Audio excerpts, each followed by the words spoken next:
Good morning, Paul Georgie from Allendale. It's December 5th, Thursday morning. Grain markets off a little bit here this morning on some profit taking, and I think a battle between the fundamental traders and the technical traders here this morning. Fundamentally, the market is still weak. We're still have got plenty of supply of grain around, and the technical side of things look more positive as yesterday corn contracts broke through some key resistance levels, and soybeans rebounded off of their lows sharply. So some battle of strength going on there at the moment. And with the lighter volume of trade that we're seeing here in the futures market during the month of December, it creates more volatility and larger price swings. So you have to be aware of that if you're trading these markets today.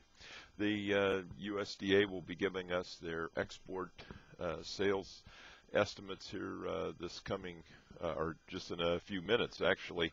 The trade estimate is anywhere from 850 to 950 on corn, and in the soybeans about 1 million metric tons, or even a little bit greater, is the average estimate for soybean sales for last week.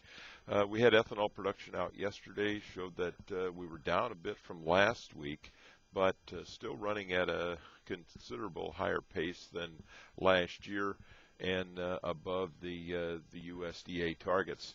Many are looking at this ethanol usage as an opportunity to adjust the supply-demand numbers, and USDA will be giving us those an updated number here next week on their monthly supply-demand report. However, we don't expect to see any changes in the USDA numbers. They usually keep the numbers steady and then make the adjustments on the January report. So don't expect too much of a change next week. The EPA is holding a hearing today for the changes in the Renewable Fuels Act. So that will take up most of the day in Washington, with those hearings start about 9:15 this morning and run till 9 o'clock tonight. They've got 24 different panelists that will be discussing and sharing their opinions. Canada and Australia raised their wheat production yesterday, a reason for some of the weakness in the wheat complex. However, the positive thing is that wheat in the U.S. now is becoming more competitive in the world market. It is carrying a discount to European wheat, and with Argentina still reducing their wheat production and not allowing any exports of wheat, opens the door for a possibility of exporting some wheat to Brazil. So a little bit of positive news in the wheat with the even with the larger numbers that Canada and Australia had. The livestock trade, hog markets under pressure here again overnight in the futures market.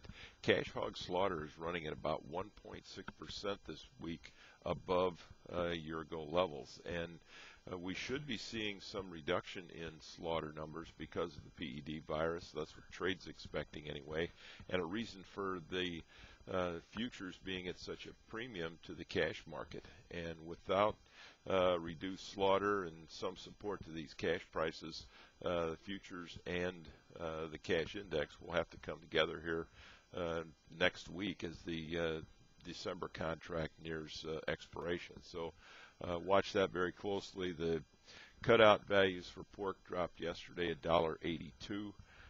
In the beef, we're still waiting for some cash cattle to trade.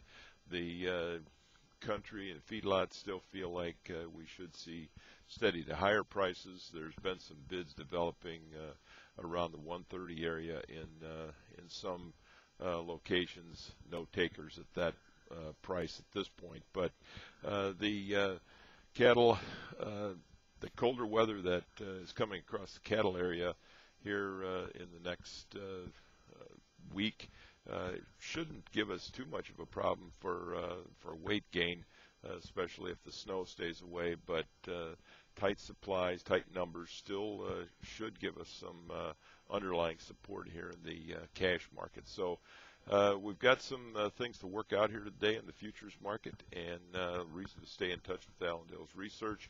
You can reach us at 800-262-7538. Wish everybody a very successful trading day. I'll talk to you tomorrow morning.